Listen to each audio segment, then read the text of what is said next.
So welcome to everybody, members, visitors, young people that are going to read your essays tonight. Thank you for coming out. And as always, we thank the city of Wilder for allowing us to use the facility here. I apologize. I hope I dry out by the end of the night here. So let's get started. Richard, you want to do the minutes from the last meeting? The last membership meeting was on July 8, 2021 at the Wilder City Building. Attendance was 59 people. Steve Battistone called the meeting to order and welcomed everyone at 7:04. Secretary Richard McCormick read the minutes from the previous meeting.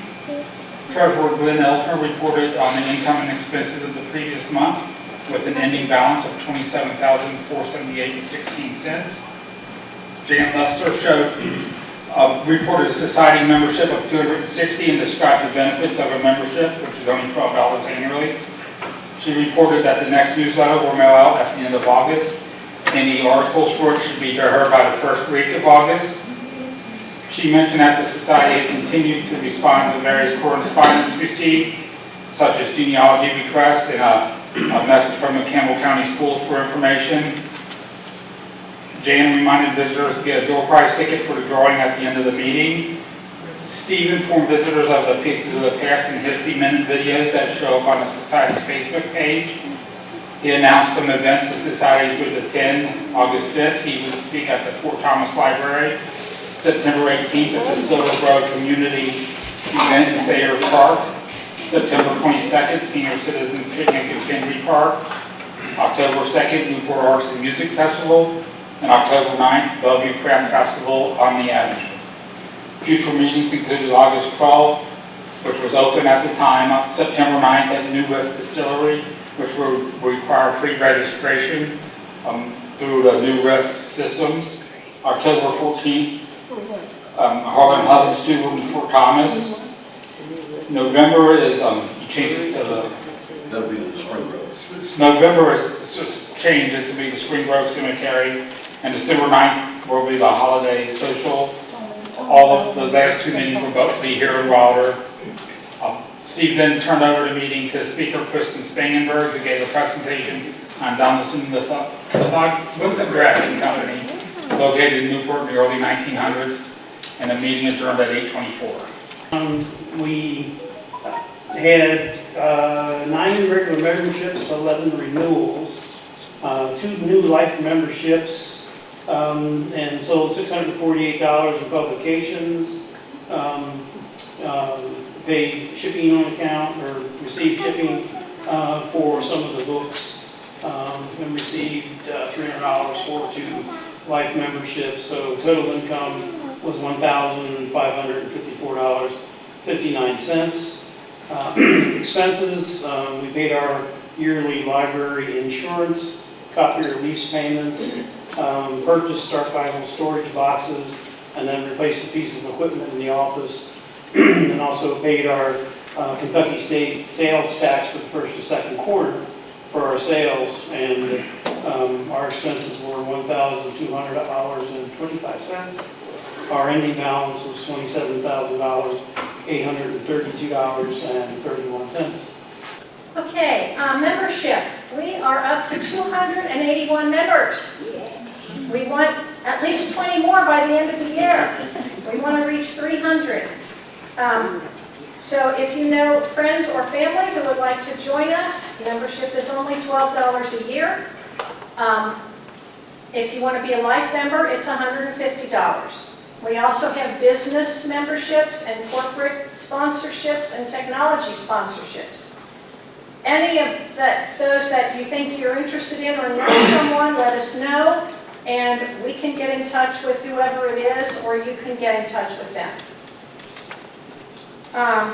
The newsletter is pretty much complete right now. I'll be starting to run it probably later next week, and it should be in the mail before the end of the month. So you should get it by September 1st. Lots of good articles in it. This time, a couple more of our essay winners will be in this time. So, and a couple of new guest columnists or authors who've written articles for us. So it's going to be good.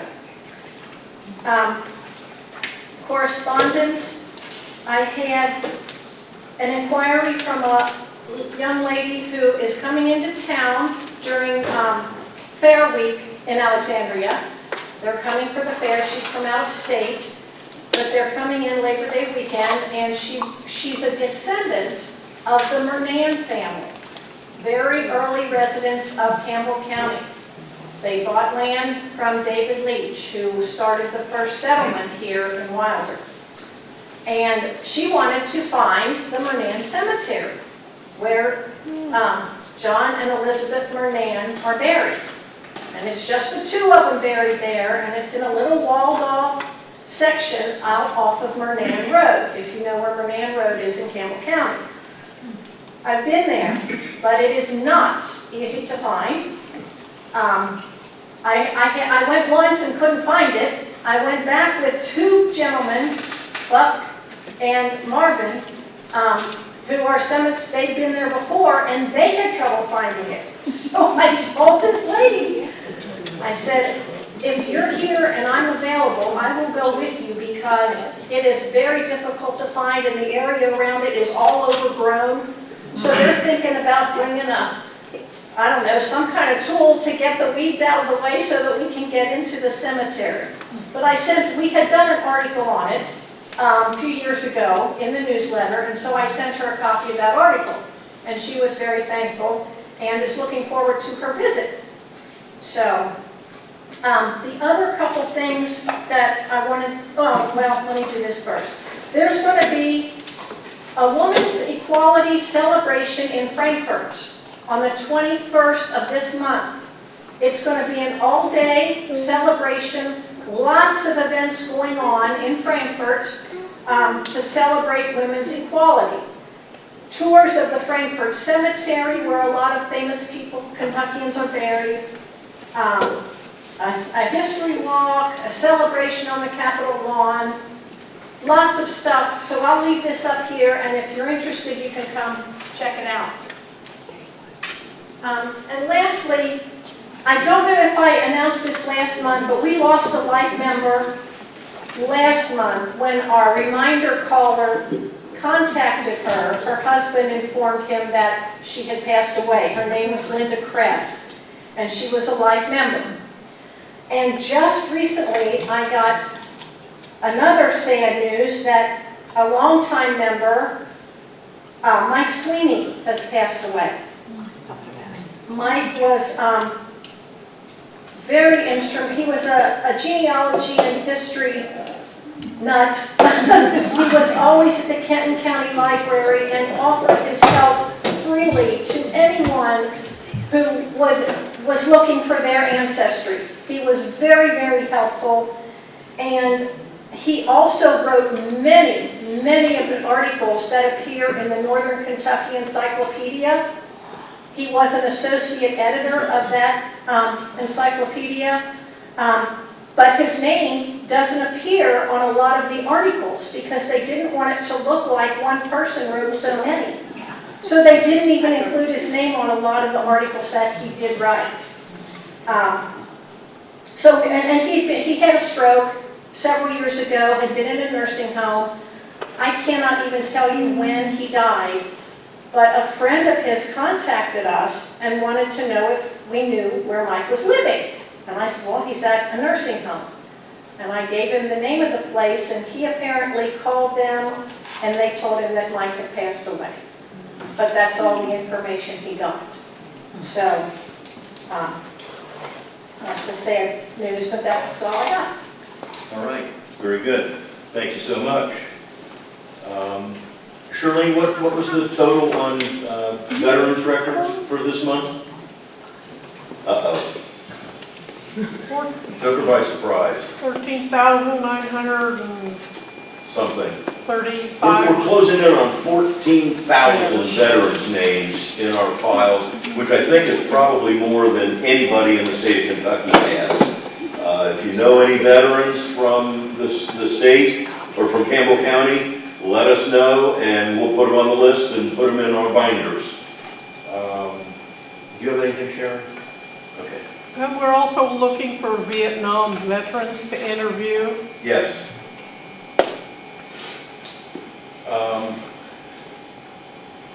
I talked last month a little bit about our new push for volunteerism, and that has been very, very successful. At this point, by next week, we will add 10 new volunteers to what we're doing, which allows us to do so many more things. I have a list of 3 pages of things that need to be done in the office to get us updated and get us current on a lot of things.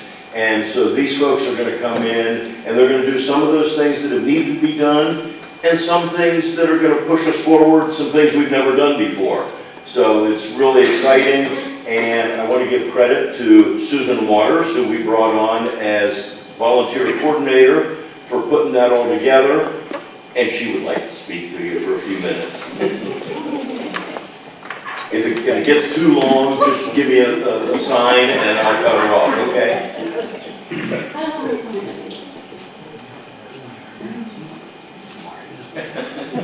That microphone's on. Like Steve said, obviously we rely on our volunteers for every aspect of the Historical Society. They each bring different skills and interests, and each have varying time commitments, and all are very much appreciated, regardless of how much time you can give to us. Like Steve said, by next week we'll have 10 new volunteers, totaling 12 volunteers. That's not counting board members, 12 volunteers, including myself. Our new ones, unfortunately, not able to be here tonight, but I do have 2 new ones with me tonight. Carrie Kavanaugh is working on cemetery records. These are the new areas we're able to have volunteers deal with: cemeteries, photos, office, general files, library, and transcriptions. Carrie Kavanaugh is working on cemetery records. Jean Dietrich, film and photo collection. Amanda Durbin, she is working on the library systems, and she's also going to intern with us in the spring semester. So she's coming on now, but she will continue with us in the spring, and will be fulfilling an internship with us at the Society. So we're looking forward to that. Diana Herman, working on general topic files. Jan Moore is working on Spears Hospital transcriptions, and her husband is very jealous tonight, he told me. So, and her husband Ken is with us. He's working on some sports ideas and also a speakers bureau. He is a former administrator, teacher at Sinclair, yes, Sinclair College, I'm so sorry, and enjoys that. So he's going to join us, fortunately. Debbie Riddle is working on Newport Utility connection transcriptions. Patty Riddle, her sister-in-law, is also working on cemetery records. And Tara Williams will be doing general topic files as well. As you all probably know, and I've heard you say it before, though, I have a list here of volunteer opportunities that it's a front and back that we need help with, updating and maintaining general files, and also with the family files and church files. Need help with that. Transcribing documents. The area we're looking for now, old letters and documents still need to be Education and Speakers Bureau, which Ken is looking into. Museum operations, creating display tags for the museum, inventory of the museum collection, help with fundraising and grant writing, of course, that's always a necessity. IT and web, the website, social media. We need to update that website, create plans for regular programs on Facebook, and be able to purchase and renew memberships and so forth online on our Facebook, so that would be, or on our website, which would be beneficial. So if you or know someone who can help with that. Phone calling notification, library operations, again updating church files, collecting and filing current events, things that any that happen daily now. Keep veteran collections updated, general research topics that we need, and let's see, the arts, which is kind of a new one. Steve and I were talking and broke it down a little bit more. The arts, whether it be music, art, literature, dance, anything Northern Kentucky or Campbell Countyans who have, written or gone on. Participated in any of those. Thank you, thank you. So, like we were talking the other day, the gentleman who did the makeup for The Wizard of Oz is from Flitzer's Mill. So, personnel, volunteerism, office, anything helping with packets and so forth, special events, again, some more cemetery research, photographs, adding to the newsletter any articles or that you're interested in that you can submit for Jan. Those are opportunities, and for those of you who don't really like to get out, but you want to help in any way, I have some volunteer activities you can do at home. So never fret. There's something that you can do at home for us as well if you're interested. So, and we also I have plenty of volunteer applications, and please, I know it says volunteer application. We are not, you're not applying for a job. We're not interviewing you. It is all for seeing what your interests are so that we can group you in whatever area that you would be interested in, because we want it to be what you're interested in and enjoy that. So there are a couple of areas that we are looking to fill leadership roles, and that would be in the museum area. Again, updating, storing, and exhibits, putting descriptions out and donor cards on things that we already have displayed. The website IT coordinator again. So looking to fill some leadership positions as well. With that, I did show you the handouts I have, that if you want to look and see if any of those areas interest you. And again, it's not an application, we just want to make it the best fit for you. And with that, I'm going to hand it back over to Steve. Did I make it? And he's going to talk about, with all these volunteers, a handbook. Thanks.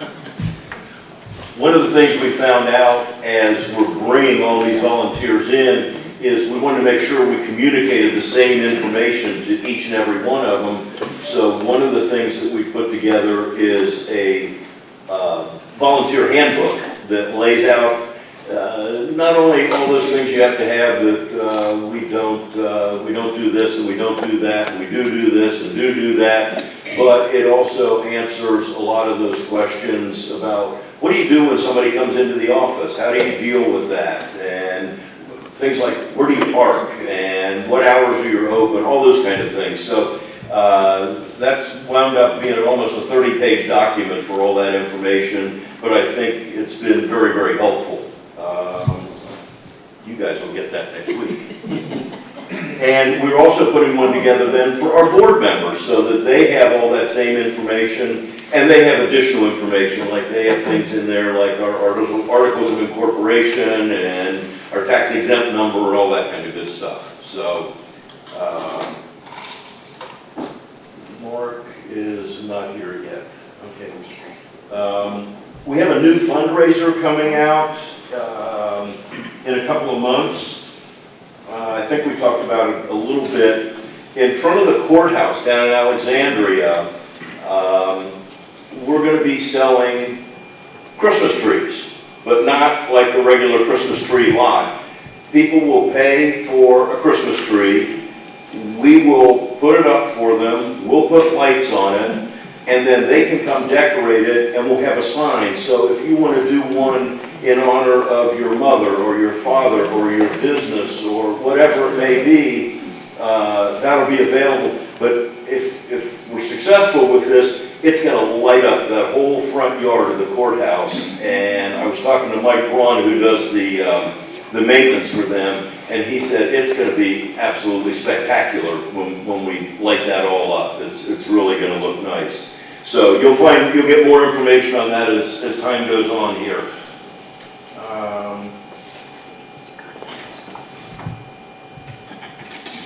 Okay, just to update you on Things that are coming up, again, September 18th will be at Chief Sarah's Park in Silver Grove for the Silver Grove Community Event.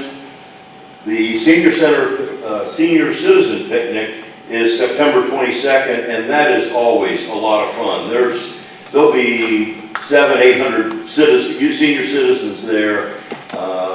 Good food, and it's always a good time for us. We don't sell a whole lot of stuff, but we see a lot of people, so that's always good.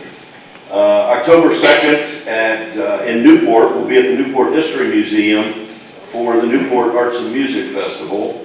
And then on October 9th, the following weekend, we'll be on the Avenue in Bellevue. They're having a big craft festival, which last year I think was extremely busy for them, so that'll be good too. Upcoming meetings next month, really, really, really important. Usually our meetings are open to anybody and you just walk in the door and you're fine. The next meeting in September is at New Riff Distillery down, I don't know, is that Newport or Bellevue there? I don't know where they are. It's right on the border. But there's limited parking available there because of, it's going to be a Thursday night and Party Source is really busy on Thursday night. And there's limited quantity of people allowed in the room. So we're asking people to register, okay?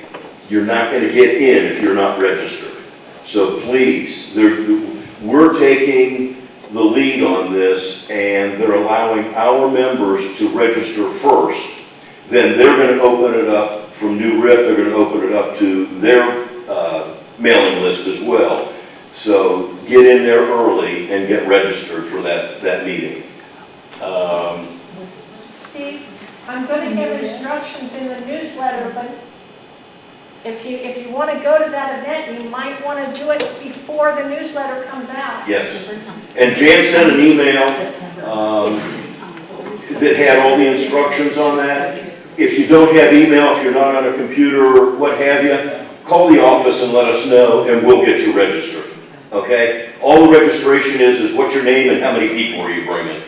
So it's real simple. But if you don't have access to the internet or computers or what have you, just call the office and let us know, and we'll get you registered then. October, we're going to meet in, When you register, it asks you for an email address, and then it sends you an additional email with a waiver that you have to return, sign, electronically sign, and return to them. Okay. So when you do it third party, you're going to need another email or someplace for it to go. We would probably just send it to our email then. Possibly. Yeah. Yeah, but it has to be electronically signed. Okay. Well, we'll figure out a way to do that. October will be fun. We're going to be in Fort Thomas at the Harlan Hubbard Studio. Little tiny studio sits behind a building or another house up there. But that should be very, very interesting. November, we were going to have the woman from Spring Grove here tonight. That didn't work for their agenda, for her schedule. So she's coming on in November now. And it's important because, first of all, there's a lot of Campbell Countyans that are buried in Spring Grove. And secondly, Spring Grove was a model for building Evergreen.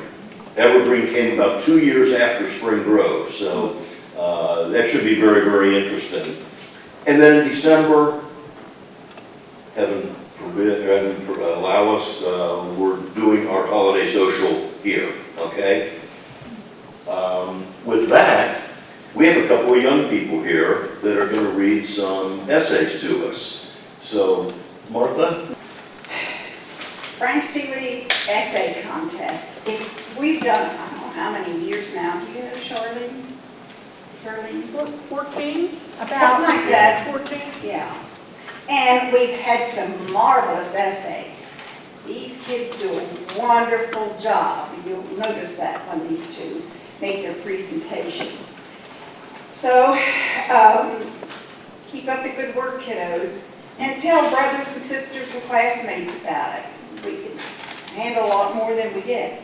Okay, our first presentation will be second place junior winner Emma Naylor. And she's going to make us hungry for ice cream. She's going to talk about the dairy bar. So, Emma, are you ready to read your paper? Do you love a soft serve cone of ice cream on a sunny afternoon? I do. In some places like Japan, they serve octopus, horseflesh, and cow tongue ice cream. Thankfully, the U.S. sticks with simpler and more enjoyable flavors like vanilla, chocolate, and strawberry. The U.S. consumes more ice cream than any other country, an average American eating an estimated more than 26 liters per year. The dairy bar, which serves ice cream and food throughout the summer, has been bringing a smile to the faces of countless Campbell County residents for 68 years. You may wonder why this original business has stayed open for so long. You might be curious about how it all began and who started it all. You may consider if it has any impact on our county, and how it's different from any other ice cream joint like Dairy Queen or McDonald's.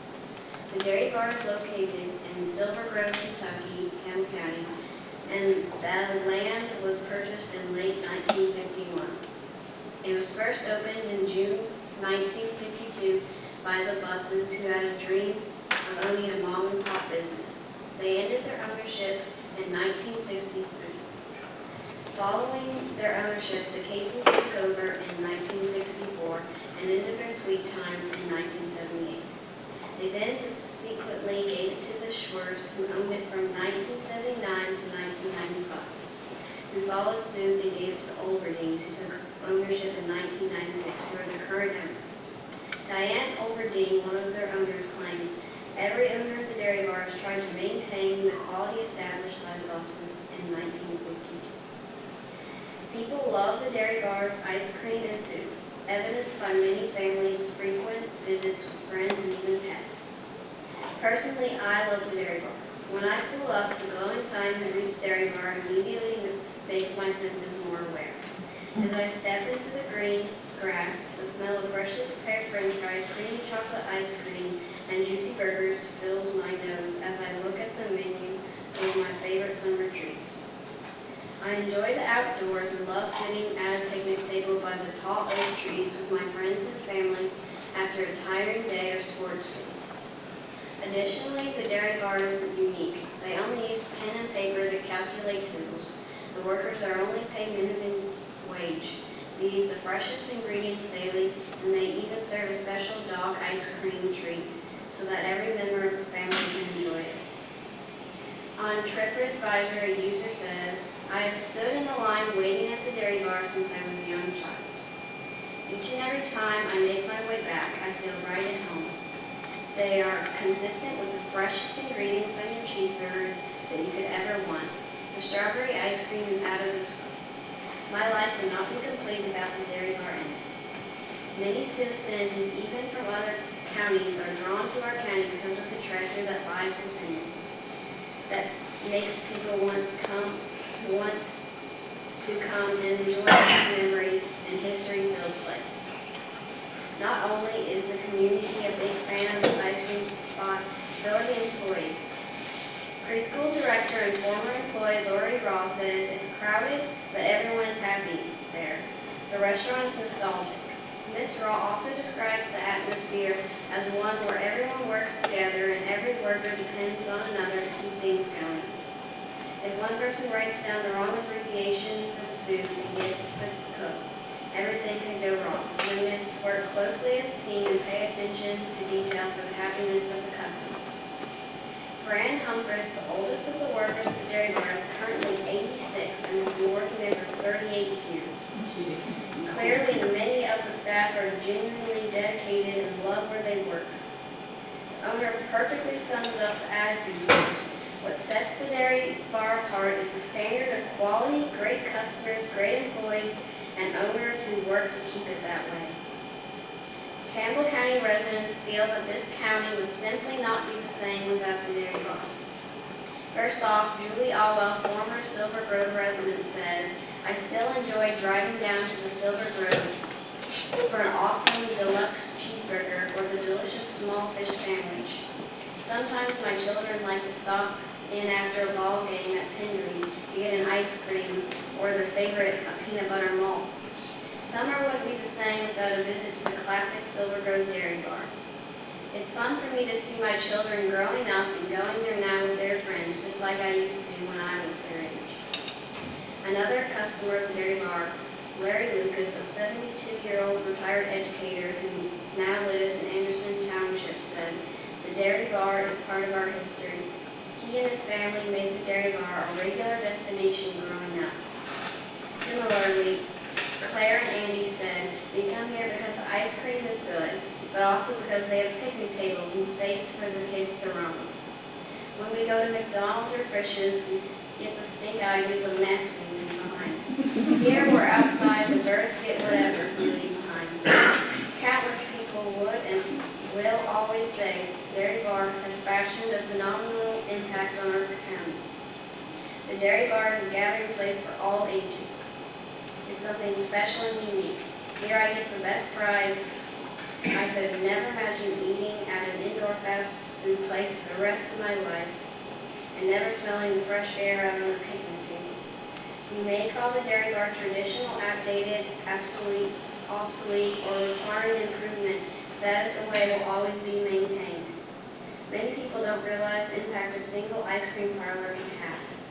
It is not merely a restaurant, it is a gathering place for family and friends, also a landmark of our community in Campbell County. I like the stink eye thing. Okay, now, so we'll have another good one. This is third place junior winner, Will Wyrick. And he's got an essay about Meltner's Farm. And I'm sure the Saturday that we go out and they have the farm tour, I bet some of you have been there. Okay, Will, come on up and tell us about it. Imagine you were there. The smell of fall, the taste of fresh food, and the view of the pretty scenery in the fall. It's beautiful to me. When you pull into the lot and get out of your car, you know you're going to have a good time. I go by Meltner's Farm at least 2 times a month or more. I love going to fall festivals and picking out pumpkins. Farms are really cool to me because I like the farm animals and love having a lot of land to do stuff on. I also love tractors and other cool machinery. First of all, according to Keith Meltner, the original owner, Joseph Meltner, Keith's great-great-great-grandfather, was a German immigrant who came to the Americas in 1845 and farmed food to feed his family. Joseph Jr. and Catherine Meltner were German immigrants who settled in Camp Springs, Kentucky, and established the farm in 1892. Joseph and Catherine passed on the farm to Lawrence and Rose Meltner. Then, Clarence and Claire, Keith's dad and mom, had the farm. Clarence died in 2003, and Kevin, Keith's brother, took the task to run the farm full-time with Claire, his mother. 6 generations have worked on the same farmland to grow food for their families. The family used horses to operate their farm until they bought a Ford tractor. Kevin, Keith's brother, still has horses, and some of the horses today are used for horse-drawn carriages. The original name of the farm was Meltner's Farm and Greenhouses. They used greenhouses to grow flowers in the spring, and they grew pumpkins in the fall and grew vegetables in the summer. Not only do they use the food to feed their family, but in canned goods and jams at the stores. The brand name is Claire's Kitchen.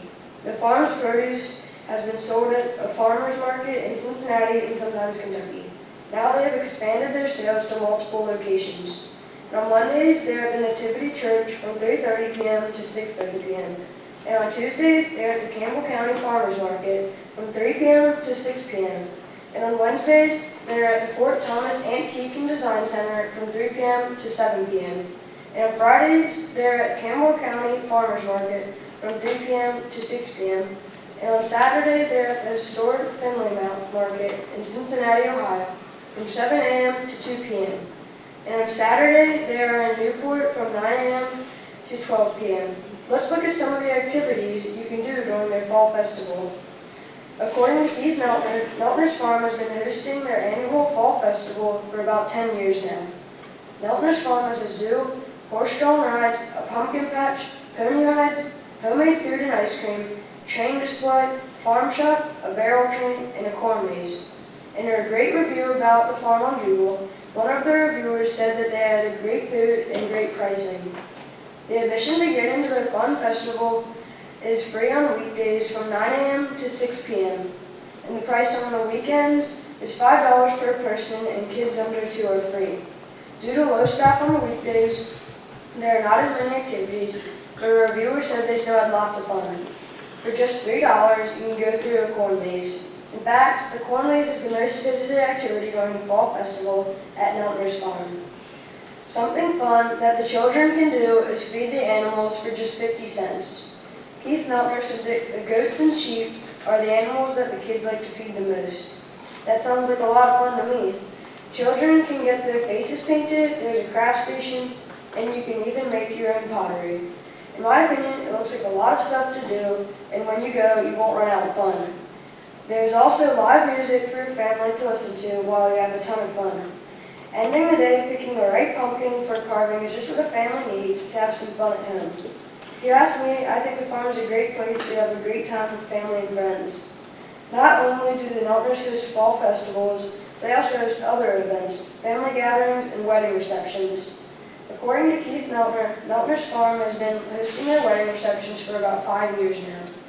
During the talk with Keith Neltner, he said that the Neltner's Farm was a place where schools would have field trips. Now on my computer, I have looked at the Neltner's Farm gallery of pictures, and in every one of them, there is someone having fun. You can also look on their website and find a gallery of pictures. And in the gallery, you can find tons of great ideas for a do-it-yourself project at your house. If you look at the reviews, you will see that many of the reviews say that it's a gorgeous place and the staff are very nice. You know they take pride in their work when the farm is well kept, clean, and organized. The staff is mostly family and they have worked the same soil for centuries. They have a great selection of pumpkins in the fall, and animals are happy and well taken care of. In the reviews, people said the activities are entertaining for children and adults. The live music is family-friendly and good dancing music. It is free to everyone on weekdays from 1:30 p.m. to 4:30 p.m. There are great bargains on fresh and canned produce. One of the reviewers said that they had fun even when it started to rain or sprinkle. And I think Neltner's Farm is important to Campbell County because it is one of the last working farms in Campbell County. And the family has put a lot of their time and hard work for many generations to grow food and produce. It is a great place for family fun to buy produce and attend important events. Next fall, I would recommend stopping by for a day of fun or just purchase some delicious homegrown produce.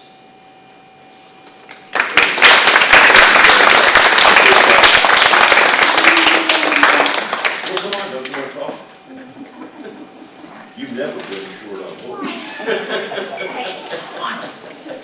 Okay, Emma, Will, good job. This is great. This is a wonderful project we've been doing for several years now. So, keep it up.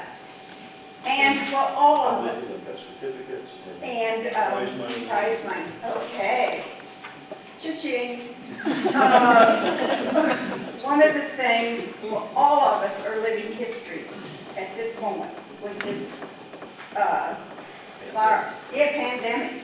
So, and you younger people, you'll probably, there'll be anniversaries throughout your lifetime. 20 years ago, 25, 50 years ago, there was this big pandemic, and you can remember being at a meeting and a lot of people were wearing masks and so on. So, hey, history's all around us every day. It's being made every day, so Very good. it's up to us to Record it. record it and keep it going. Makes life interesting. Can I ask you to do one more thing, Martha? I'll take one of these out of here.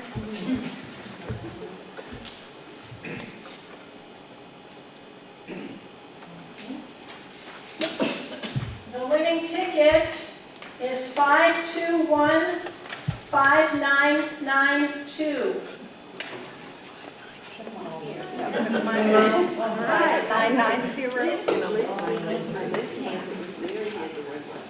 We have a Newport Barracks book to give away this week, and along with it are some postcards and note cards of Campbell County places, the Peace Bell, and some other Campbell County landmarks. Kathy? Thank you. Congratulations, Kathy. Thank you. I enjoyed it.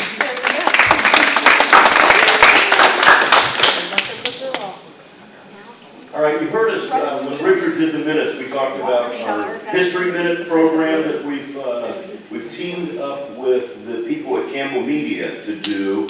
It's a really neat program. We are writing the text and providing them with the photographs.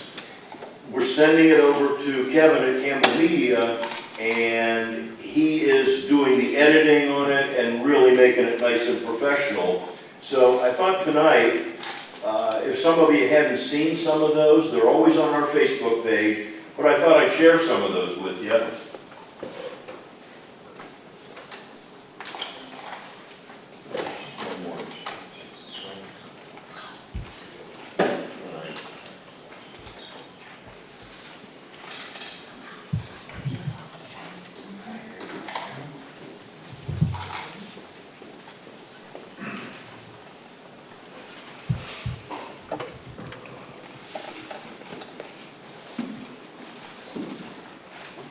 Well, I thought I had this all set to go, but I guess it's timed out on us.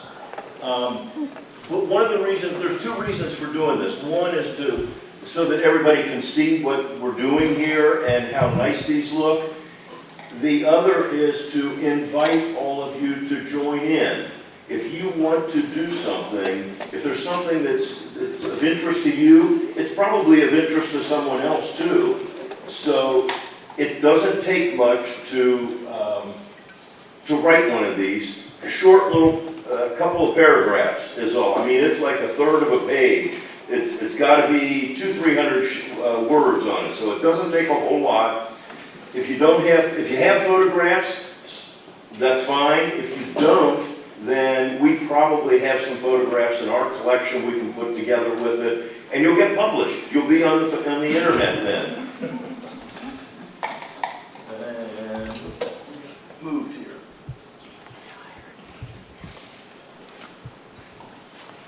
So this is kind of like the day in school when the teacher wasn't there and you saw movies. Charles was born in Ohio on June 5th, 1849. Then, on November, Cincinnati and Lexington, and defended areas of Kentucky against guerrillas. This station, think small fort, predated Newport by 2 to 3 years. David Leach was born in Scotland in 1755 and came to Virginia with his older brothers in about 1769. In 1779, Virginia began selling unappropriated lands in their western counties. David quickly took advantage of this and became one of Kentucky's biggest investors. He purchased treasury warrants amounting to hundreds of thousands of acres all over Kentucky, for which he either obtained patents or resold to other investors. One of his patents was a 13,800-acre tract here in Campbell County, bordering the Licking River and stretching from just below Newport to well south of Alexandria. David was living near Lexington by about 1785, and in 1790 he married Keturah Moss. By 1792, he had built a station that bore his name, and a log home on the hill above it for him and Keturah. Unfortunately, David died of pneumonia in 1794, leaving numerous land sales in mid-transaction. His deathbed will left his entire estate to Keturah, who soon thereafter married James Taylor, founder of Newport. Finalizing all of the contracts that David had entered into and selling off his vast holdings took over 70 years. To learn more about this fascinating early Campbell County pioneer, you can check out David Leach's mysterious 18th century Kentucky land speculator from the Campbell County Historical and Genealogical Society, or contact the Historical Society at cchgsky.org.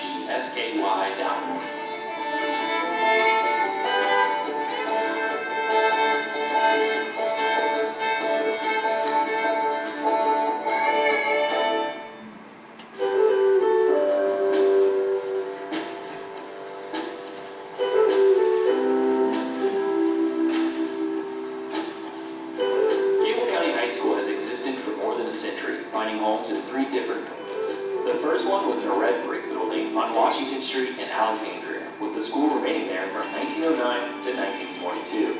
After 1922, CCHS moved into another brick building, also in Alexandria. This building later transitioned into an elementary school, but was eventually sold to St. Mary's Catholic Church and later became Bishop Brossart High School. In October 1939, the third high school location opened on US 27 in Alexandria. This time, a two-story brick building. Additions were made for classrooms in 1962 and a gym in 1969. This building then became the consolidated Campbell County Middle School, when the high school moved to a multi-building campus in Claryville starting in the fall of 1995. The school mascot has long been the Campbell, or Fighting Campbell, but no record seems to indicate when, why, and how that symbol came into being, other than perhaps it was because when spoken, the word Campbell sounds like Campbell. If anybody has more definitive information or stories on the origin of the Campbell County Camel, please share with the Historical Society at campbellhgs@gmail.com or by phone or visiting the website.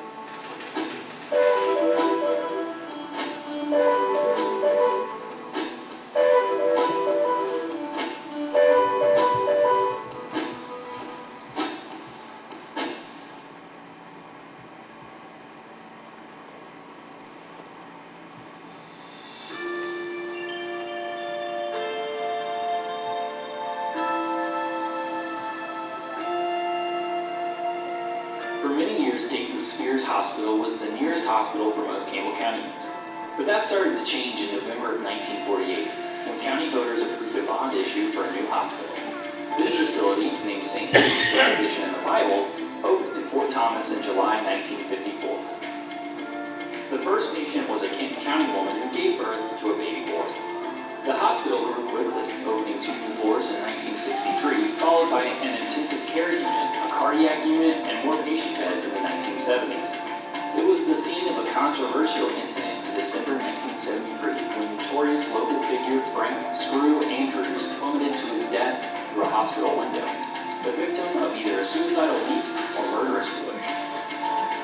The hospital then faced a challenge in May 1978 when it received many of the victims of the fire at the Beverly Hills Supper Club. In 1989, St. Luke purchased Luke Memorial Hospital, which became St. Luke West, while the Fort Thomas location was rebranded as St. Luke East. In late 2008, St. Luke merged into the St. Elizabeth Healthcare System, and the original building now houses St. Elizabeth Fort Thomas Hospital. For more Campbell County history, you can visit the Campbell County Historical Society's website at cchgsky.org or call us by phone at 859-635-6407.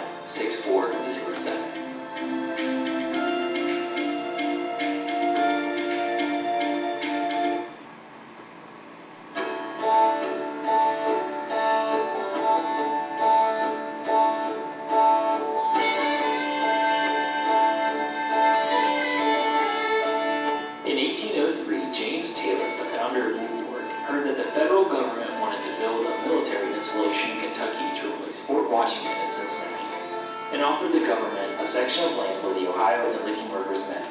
In 1806, Jacob Albright became the first commanding officer of the new outpost.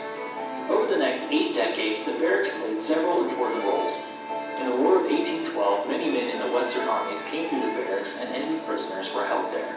After the conflict, it became a recruiting station, and in the 1830s and 40s, faced challenges such as outbreaks of diseases and the need for more facilities. Newport gave land to the government in 1848, shortly after a barracks hospital had been built. This post also facilitated the movement of troops and supplies for the Mexican War. During the Civil War, military companies enlisted men here, and wounded soldiers and Confederate prisoners from various battles arrived frequently. In the 1880s, the barracks grew outdated as larger military posts were in vogue, and flooding in the 1880s made it clear that the outpost was no longer sustainable. The barracks officially closed at the end of 1894, with Major William Waring as its final remainder. To learn more about Campbell County history, visit our website at cchgsky.org or call us at 859-635-6407.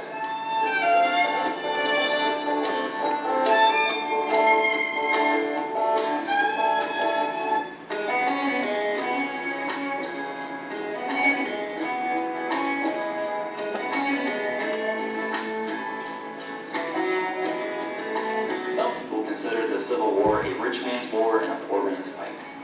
One reason for that was a law that allowed draft-eligible men to hire substitutes. One example of this occurred in April 1865 when Joseph Morledge of Newport hired 19-year-old David S. Brown, even as the war neared its end. Brown became a private in the 21st Kentucky Infantry. A digital copy of their agreement still exists, though it does not mention how much Morledge agreed to pay, other than a sufficient consideration paid and delivered. Some substitution agreement costs $100 per year for a 3-year term, but theirs may have been less coming so late in the war. Brown, born in Morgan County, Kentucky, survived the war and became a doctor, graduating from Cincinnati College of Medicine in 1881.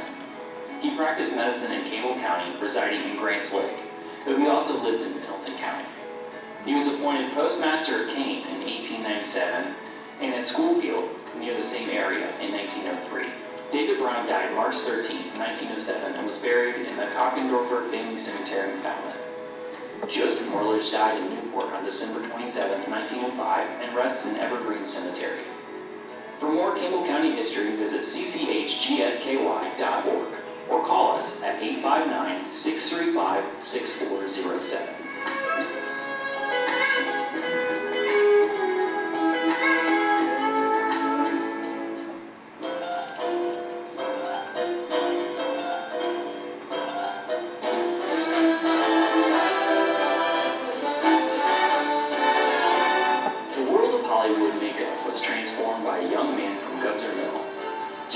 Is credited with creating makeup for the stars on over 200 films, including Annie Get Your Gun, Easter Parade, and The Asphalt Jungle. His most notable accomplishment was his work on the 1939 MGM film of The Wizard of Oz. He designed and created the makeup for the Scarecrow, the Lion, and the Tin Man, as well as the witches and all the hundreds of Munchkins. Jack was born in 1892 on a farm in Gubser Mill.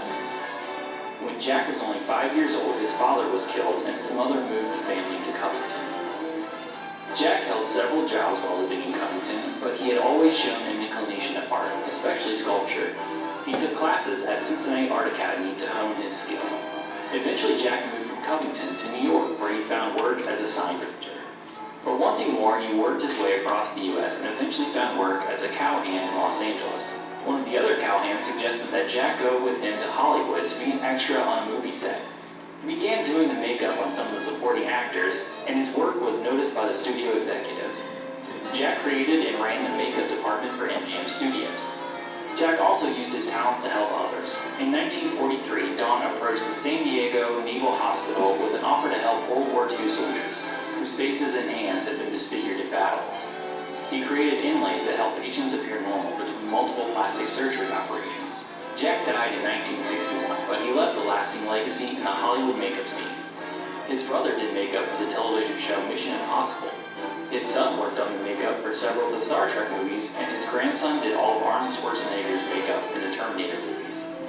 Today, the fourth generation of Dons are active in the Hollywood makeup field. For more Campbell County history, visit cchgsky.org or call us at 859-635-6407.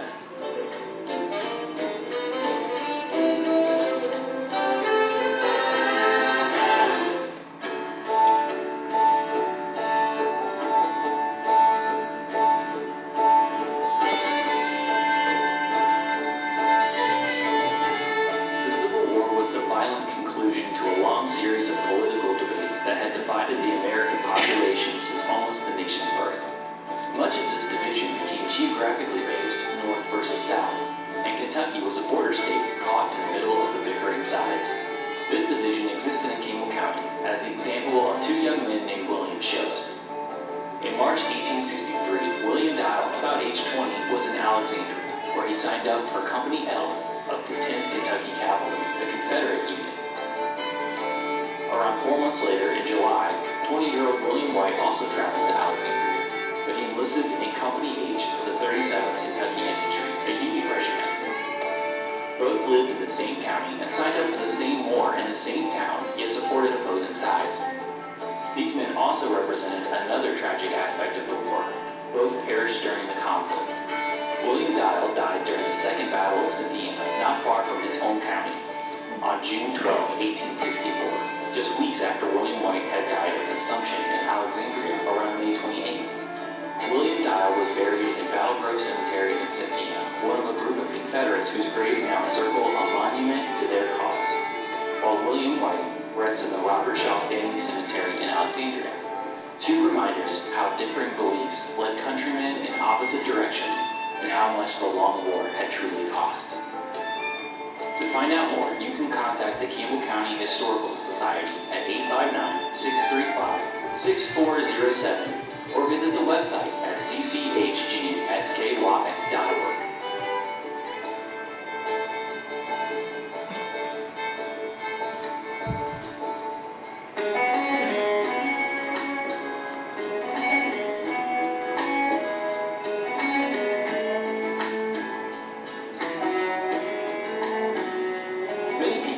That almost 3 million men fought in the Civil War, about 2 million for the Union, about 1 million for the Confederacy. But most remain surprised to discover that as many as 700 women also participated as soldiers for both sides. They dressed up as men to experience military life in war, or even to share the troubles their loved ones faced. One female soldier with local ties was Marion Mackenzie, a native of Scotland. She was orphaned soon after arriving in the United States, and then traveled the country to earn the best life she could. As the Civil War erupted, she was 19 years old and living in northern Kentucky. On October 4th, 1861, she joined Company B of the 23rd Kentucky Infantry. She enlisted at the Newport Barracks using the name Henry Fitzallen and listed Canada for birthplace. After a few months in the field, her true gender was discovered. Officials allowed her to work as a nurse's aide in a regiment field hospital, but she preferred the soldier's life and soon enlisted in the 92nd Ohio Infantry using the same name of Henry Fitzallen. In late 1862, she was arrested in Charleston, South Carolina, suspected of being a Confederate spy. She was discharged from this unit and joined another regiment, the 8th Ohio Infantry, before her secret was again uncovered. She may have even joined yet another regiment before the war ended in 1865.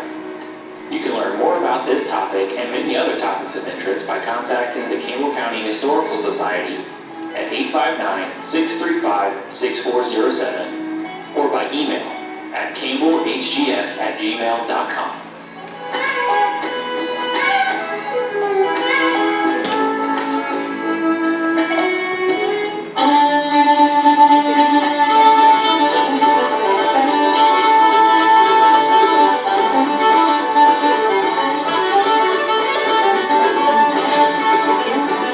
This image is of the sewing room at Our Lady of Providence Academy in Newport, Kentucky, most likely from when the school opened in 1903.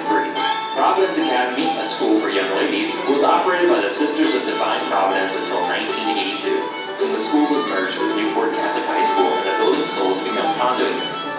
Sewing was important at the turn of the last century and was taught along with English, mathematics, and the sciences. Clothing was available ready-made, but few outfits were in the average closet, and clothing repair was a vital skill used in the running of a household. At that time, well over 100 years ago, most young ladies were educated to have the skills necessary to, quote, keep house. Education has changed, as well as clothing styles in the intervening century. We would no more think of restricting our current crop of young women to sewing circles than we would dress them in the Edwardian style shown in this image. Times change. The Campbell County Historical Society, provider of this image, has more information on Providence Academy and education in the last century, along with many other topics of interest. You can contact them at 859-635-6407 or at campbellhgs@gmail.com.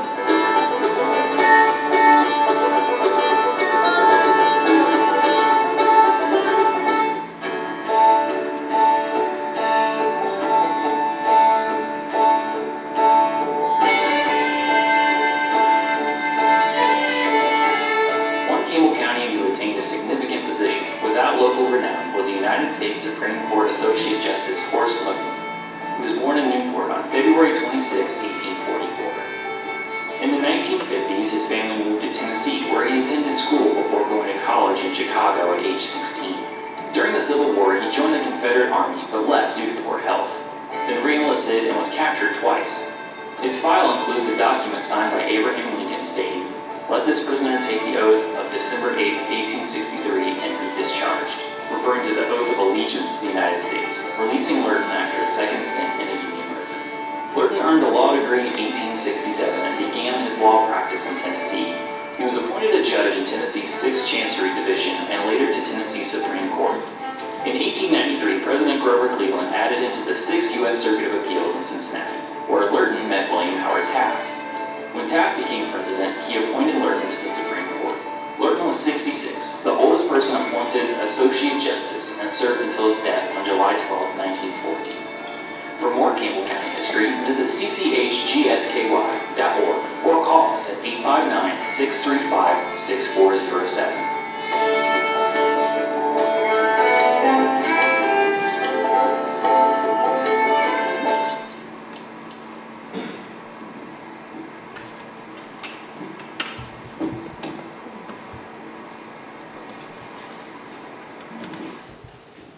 So you can see how short and sweet these things are. It doesn't take a whole lot of writing to do it, but I think each one of those is really, really interesting, and there's a lot of other people that are interested in those. So if you have any ideas, I mean, a number of you have talked to me about different things over a period of time, just write it down. Send it over to us, I'll get it on to Campbell Media, and they'll get it on Facebook for us, and then it also shows on Campbell Media's site. So, just a plea.